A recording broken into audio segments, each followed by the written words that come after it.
if you can learn how to overcome self-doubt, even little by little, your life, I'm telling you, it sounds so stupid. Your life can look drastically different in a few years. Drastically. Because that's probably the biggest thing. I feel like I'm really good at letting other people lead when it's their thing. I'm not going to do the plants here. She's going to pilot, co-pilot. I'll support you. I'll make sure we don't hit any mountains. But you're driving this plane because you've been doing this longer than me. Next Level Nation, welcome back to another episode of Next Level University, where we help you level up your life, your love, your health, and your wealth. We hope you enjoyed yesterday's episode number 1730, the balance of selfish versus selfless. Today, I feel like an actor. I'm looking at my lines and then looking at you. Today, for episode number 1731, where's your happiness set point? So we very rarely do this, but Alan felt pulled. Very rarely will we do an episode, talk about something, and then go deep on something and say we should really do another episode on that and then do it right after. Usually it goes into the annals of time to never be heard of or spoken of again. So we talked a little bit about this on yesterday's episode. Alan said he'd like to do it back to back. He said, I feel like it would be a really good flow. And I said, cool. I don't know where I'm going to go with it, but you wanted to do the episode. So where would you like to start, sir? So on the last episode, to provide context, if anyone missed it, we talked about the temperature of your life, for lack of better phrasing.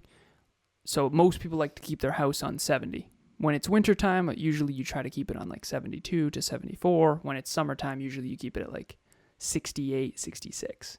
66? What do you keep it at? 69.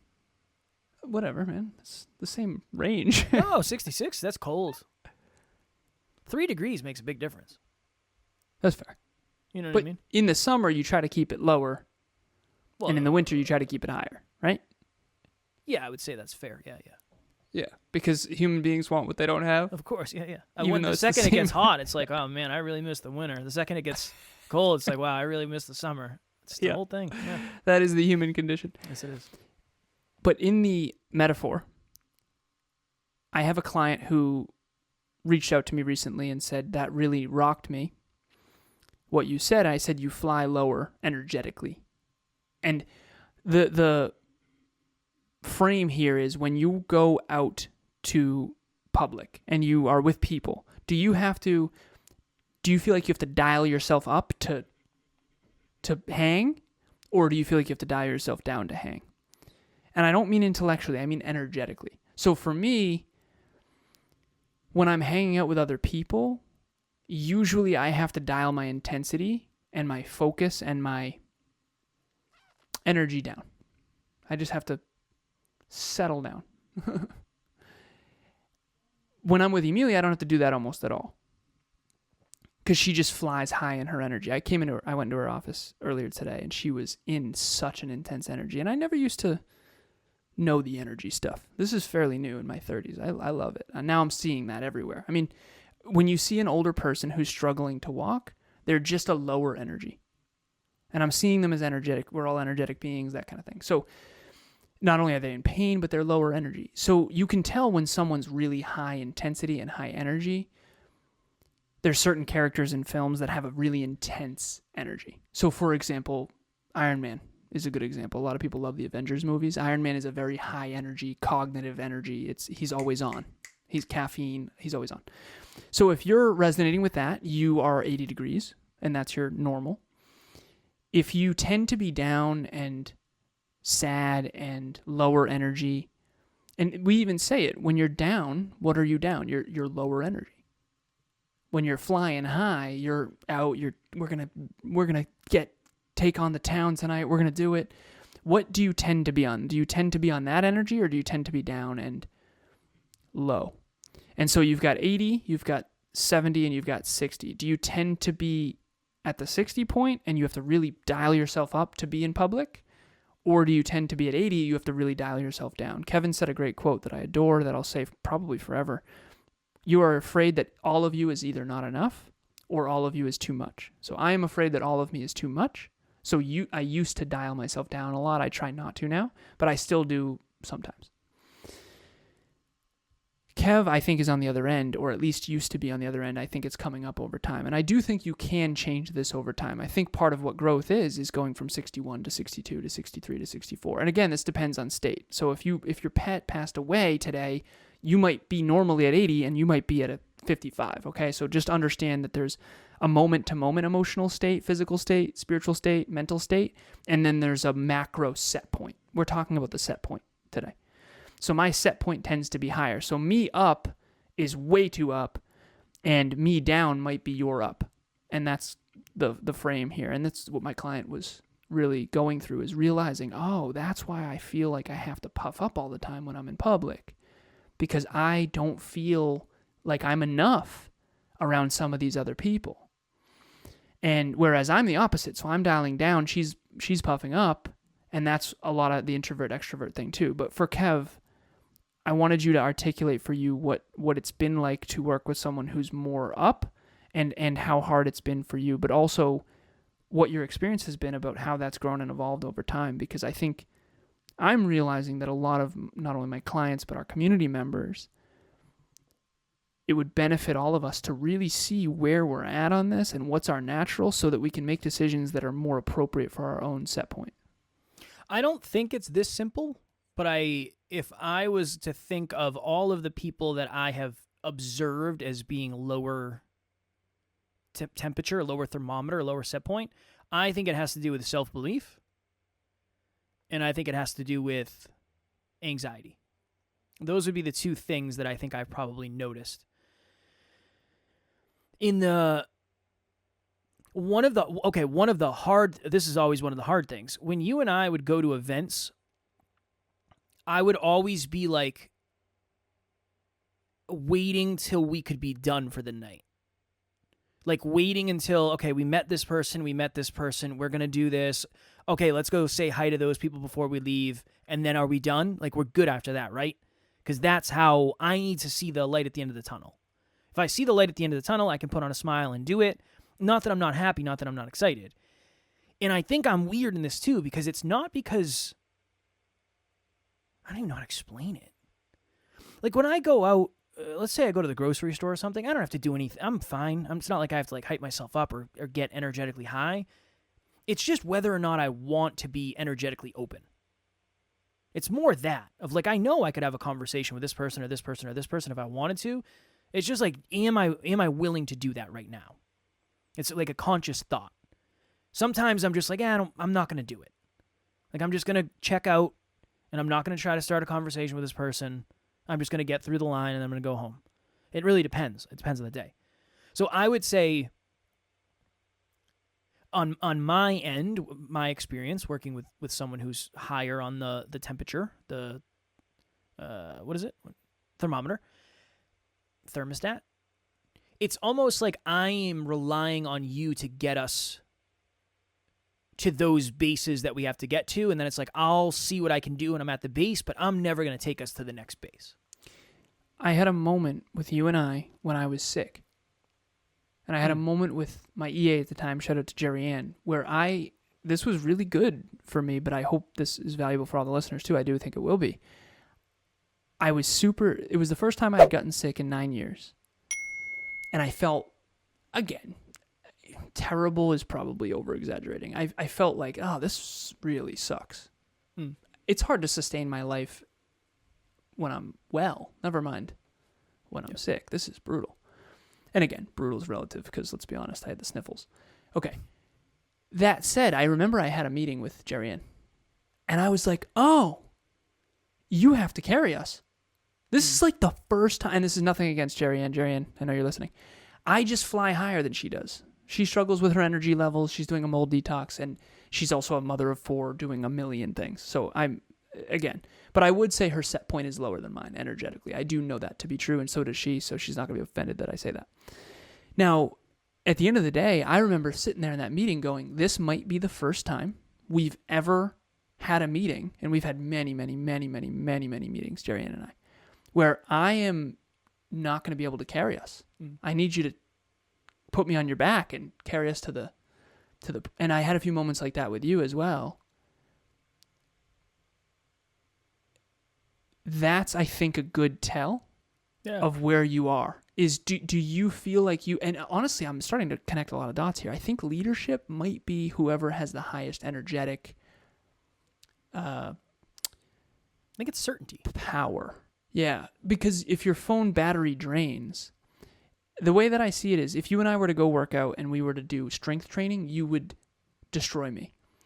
If we were to go work out and do like a decathlon where we did cardio, running, sprinting, all of it, I know that I would be higher.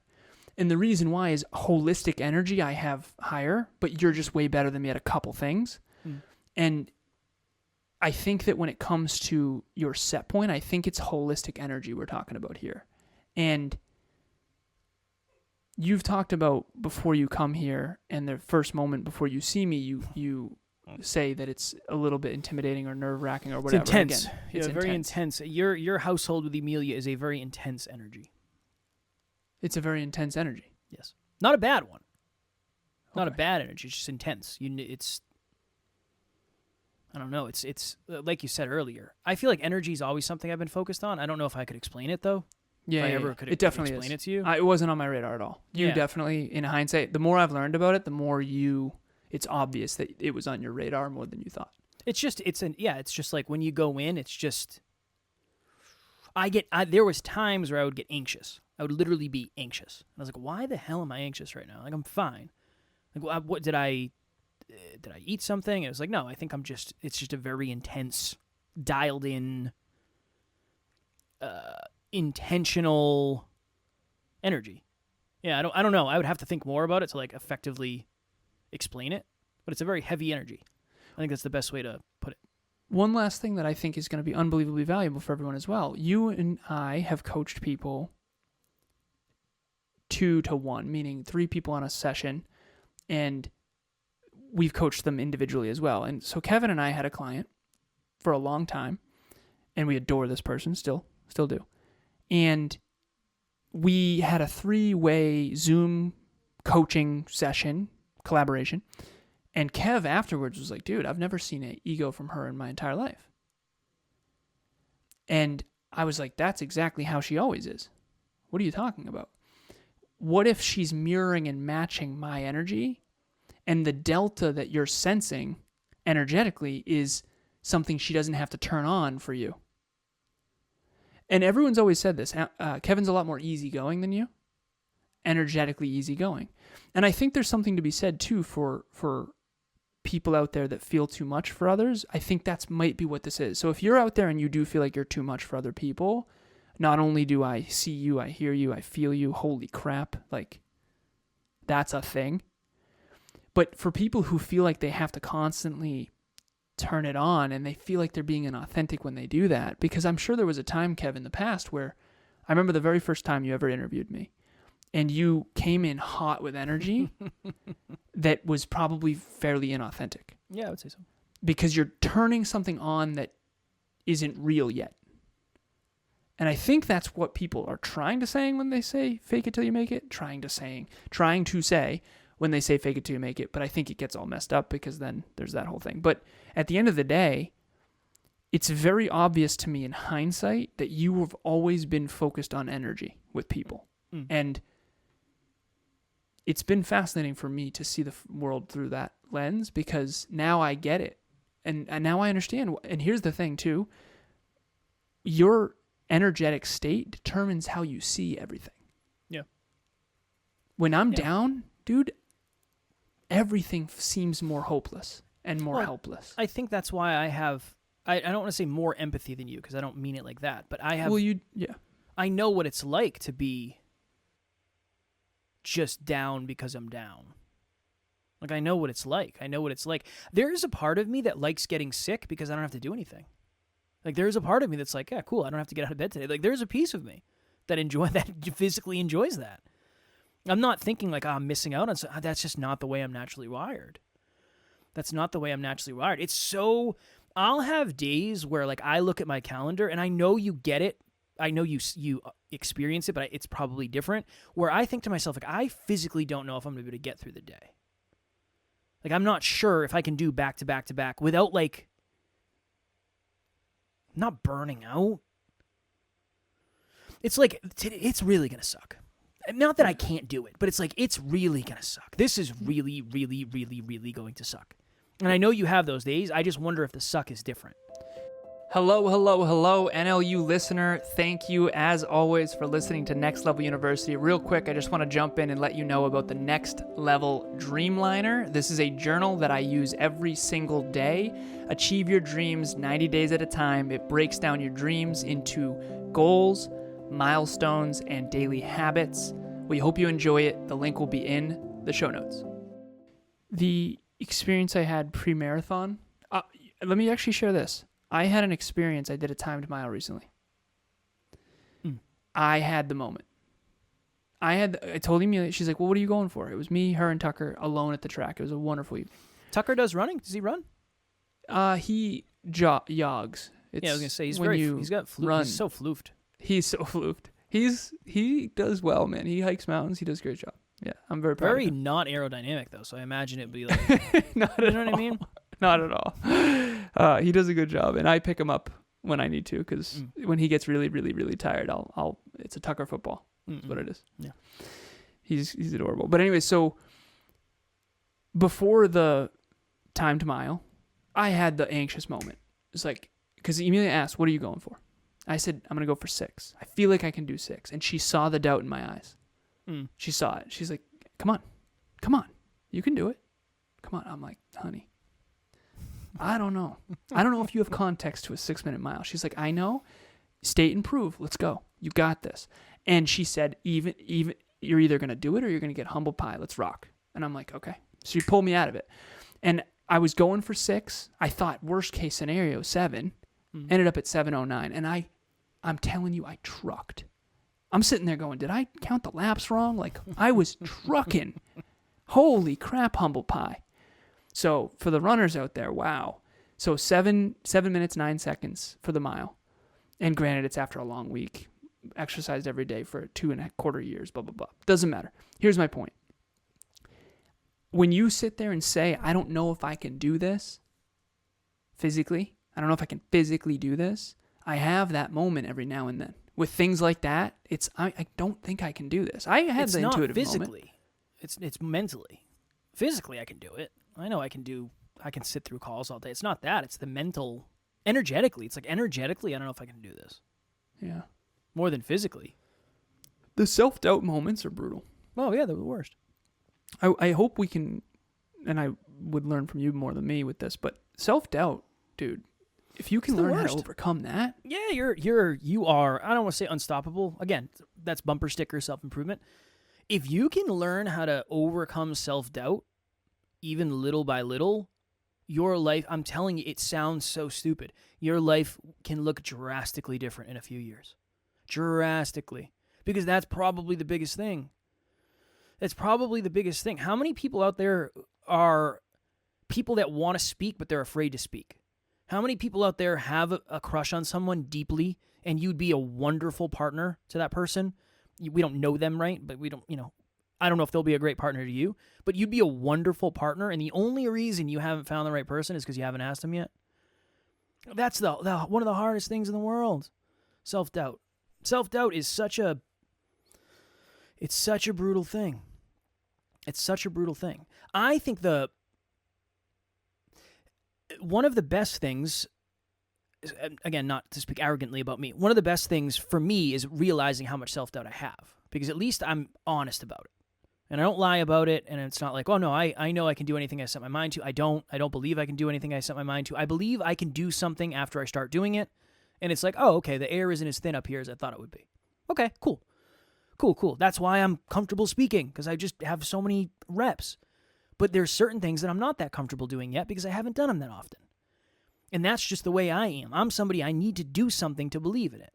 Seeing is believing. I understand that a lot of people say that, like seeing is believing. For me, experiencing is believing. When I experience something, I believe it. Before that, it's really hard to imagine. So yeah, it's I think we all have those moments, but I think they're different in different contexts, around different people. I had somewhere I was going to go before the How do running people story, overcome self-doubt? Because I don't know if this works for other people, but I just say, I kind of just, whatever, do it. You're going to get humble pie. Like the only reason I did the timed mile was for the humble pie. Well, yeah, but you need humility because you have such high belief. The last thing, somebody else needs to not do a time mile and they just need to try to run a mile and see what happens. Or not even. Maybe it's you run for 5 minutes. Depends on where your set point is. I think the best thing to do is get around someone like you who's going to make them do stuff they don't want to do. But you can't villainize them. You can't you on my end, you can't villainize the person who's trying to push you beyond what you're currently capable of. Because that's the best way to do it. I wouldn't have done most of the stuff. I wouldn't have gone to the events, and I wouldn't have gone to the island party, and I wouldn't have done this, and I wouldn't have done that. Yeah. No way. If peer pressure influences you, just find the right peer pressure, you know? That's such an important thing. I think that's what half my coaching clients want from me is just I'm just going to always push them.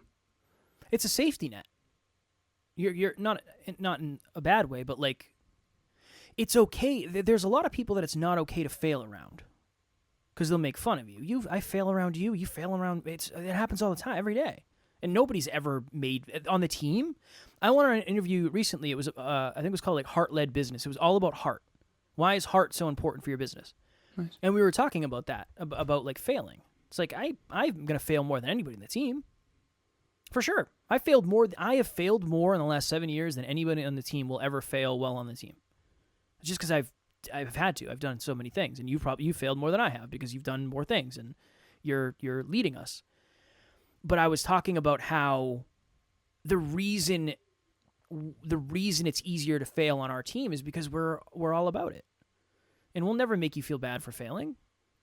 We'll never make you feel wrong for failing. Yeah. That's what it's about. Effort. If the effort's there, we're good. Yeah. But it's not. It's not like that with everything. Yeah. Effort and humility is what I think matters. I would agree. And yeah, I'm so grateful for the NLU team with that. That's awesome. We have the best team because everybody. I think everybody is open to. One of the reasons we have a great team is because people admit where they are. Not always right away because they don't know where they are necessarily. But that's one of the beautiful things of having a team of heart-driven humans who are humble is they say, like, honestly, I don't believe I can do that. I'm not sure. I don't think I can lead this department, or I don't think I can do this, or I can do this. Yeah, that means you probably can. That's most likely. That's the first thing I need to hear is that I can't do it. You just need someone to push you. Yeah, exactly. Yeah. And say, like, hey, just try this, and don't worry about it if you make any mistakes. That's all. Like, go sit in a dark room, not really, but go sit in a dark room and play around with the toy. And if you break the toy, you can put it back together. And if you break it again, you can put it back together. And then just come to me when you think the toy is done, and then we'll take a look at it, and then we'll go from there. And we'll figure it out. You know? Shout out. Good. Very good. Shout out to Laura. She's my EA now, and I told her this. I said, you've been a nurse. She nursed for 25 years. She was nursing in the UK. She nursed in Spain. She was a nurse in all kinds of places. And I said, this isn't like, don't worry about it. Like, listen, no one's going to die. That's the cool thing. This is not life or death. You make a mistake on my Zoom link. Right. That's what I was saying. I said, don't I appreciate how much you care about being thorough and getting it right. I do. It's a duality. I appreciate that. But if you get my Zoom link wrong, we're good. Like, it's okay. Don't worry about it. If the video uploads wrong, this isn't. Nursing is, in some cases, life or death. That's not what we're doing here. Right. So that's really helped a lot. I feel like she's learned how to fail forward a ton. I feel like that's one of the... We used to talk about it all the time. I feel like maybe we talk about it. We don't call it fail forward as much. Yeah. But what were we talking about originally on this episode? Oh, we were talking about a lot of stuff. The thermometer. What? Real quick, because we got to go. Again, Alan said, how long do we want to make these episodes? Because... I don't know. The second we switched our setup, it's almost like everything now is. It's like, do we do hour episodes? How long do we do episodes for? How do we do it? Like, what do we talk about? There has to be an upside to lower energy. This is my thought. When you and I are traveling, my energy is higher than yours, but just in a different way. Because I'm the one who's doing all the planning. I'm doing all the logistics. I'm telling you where to be. Like when you and I go to the airport, you kind of follow me. Mm-hmm. It's a different energy. Maybe that's not a holistic energy. Maybe that's like a logistic energy or whatever. With that, there's got to be something to that. I just don't know what it is yet. Well, this is a good thing to share with all of our listeners. Where are you higher energy than other people? There's your leadership right there, because I feel like I'm really good at letting other people lead when it's their thing. And when it's I'm not going to do the plants here. She's going to pilot, co-pilot. I'll support you. I'll make sure we don't hit any mountains, but you're driving this plane because you've been doing this longer than me. You did logistics for how many years? Why would I suddenly get good at that? I'm not good at that. Yeah. And if I was eventually better than you at that, I would say that, and then I would lead. But don't you need an abundance of energy to make up for the person's lack of energy? I think that's what it is. And that's why in certain arenas, it's almost like whatever extra I have makes up for the lack that the other person does. Someone has to carry the team, yeah. Someone has to carry the energy. And then it's the Snowdog analogy of you don't need 12 amazing dogs. You need one or two at the front that are cheering for everybody, and everyone's trying to keep up. The other Snowdogs are trying to keep up. And that shifts based on, now imagine this metaphor, but it shifts based on what's going on. Like when the website was down, Christina and then one of our community members, I wasn't leading that charge. And so we all kind of have to be a little more intentional with when we pick the ball up and carry it across the finish line, for lack of better phrasing, in our lives. I lead the gym. When we're low energy, it takes me less energy because I've been doing it for 9 years. More than that. When she's low energy and she's a 3, we always say 0 to 10, where are you at? She says a 3 going down. It's okay, I'm leading. Let's go. I'll do it. And when she's up and I'm really down, I just say lead. Truth is, though, I don't like doing that because she doesn't optimize the workouts as well as I do, of course. She does certain things. It's like, that's actually chest. She's not there yet. And so there's this weird rolling thing where the amount of energy it took us to do 2 episodes in the beginning versus now. For sure. It does. I get why it's so complicated, because you have to know what your things are, where you want to be the leader, where you're naturally inclined to be the leader, where do you have high energy, where do you shine, and where don't you? One of my clients, she's like, I don't shine here. That's okay. You're not supposed to shine everywhere. Half the time I lead, I don't want to. I just know I have to, because who else is going to, right? So and then you do that for enough years, now you're high energy and everything. And again, that's a self-belief thing too, but at the end of the day, figure out where you're at in all this. And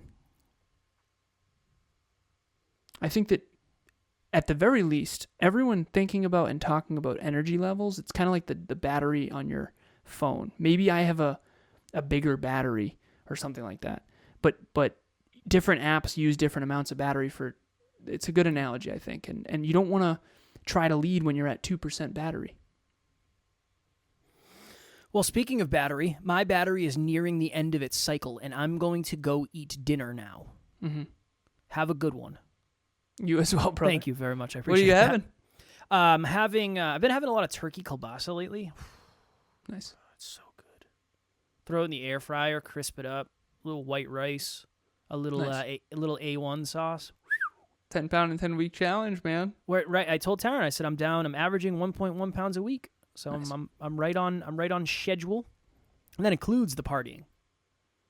So, so keep it up. Yeah, I'm just keep it going. I guess I can party every weekend. No, it's in spite of the partying. Next Level Nation, if you are looking for a group of like-minded humans who are into growth, I think again one of the hard things about evolution and growing and self-improvement is finding other people to do it with. We have that. We have an amazing group of humans in our private Facebook group, Next Level Nation. We'll have the link in the show notes. We'd love to have you if you're looking for more positive people in your life. If you want someone in your corner who's going to push you and encourage you and support you and, yes, hold you accountable to tracking habits and to hitting your goals and to getting and resetting your goals, I'm your guy. I just got my 26th client. I'm super grateful. And I want to make it very clear to everyone that I've set up my life in a way where coaching is my A1 priority. It is the priority. And so if you're on my roster of clients, my youngest is 18, my oldest is 63. If you're on that list of people, I'm in your corner, not only monthly, weekly, or biweekly, depending on what package, but I'm in your WhatsApp corner as well. I get back to my clients as soon as possible, and within, worst case scenario, you're talking a day or two, but I'm in your corner, not just on the sessions, but in between the sessions, and I'm tracking your metrics, and I'm helping you design your metrics. And if you want to get on the right train tracks in 2024, please reach out. And I promise you it's way more affordable than coaching traditionally is. 100%. And again, I'm a shining endorsement because I've been working with Alan longer than I think anybody else. So it's been 7 years of coaching. I'm blessed because I don't have to pay for it, but I've paid in other ways. Trust me. Trust me. Maybe be a more, what kind of ways, with your my health. grinding? Yeah, my grinding. No, it's wonderful. It's wonderful. Trust me. I've sent several people over to Alan from maybe when they were working with us with podcasting, or they decide to go in another direction. And I always say, trust me, you can afford it, and it is well worth what you're going to invest in yourself. Alan's going to take care of you. So I can't second that enough. As always, we love you. We appreciate you. Grateful for each and every one of you. If you would be so kind to subscribe, if we added value to you, we would appreciate that very much. Leave a review. And as always, at NLU, we do not have fans, we have family. We will talk to you all tomorrow. Keep growing your energy. Next Level Nation.